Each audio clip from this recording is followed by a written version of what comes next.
How to delete Facebook but keep Messenger. If you want to delete your Facebook account but still use Messenger, you can. But there are a few things to keep in mind. Start by opening the Facebook app, going into Settings, then Account Ownership and Control, and selecting Deactivation or Deletion. Choose Delete Account and follow the prompts. This is a permanent action, and once confirmed, your Facebook profile and data will be permanently removed.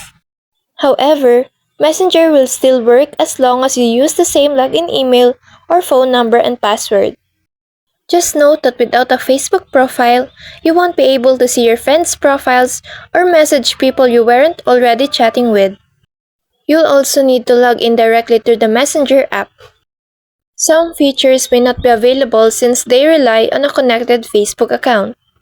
Still, Messenger remains active for regular chats, so you can stay connected without having to keep Facebook. And that's all for this video. I hope this helps. Thank you.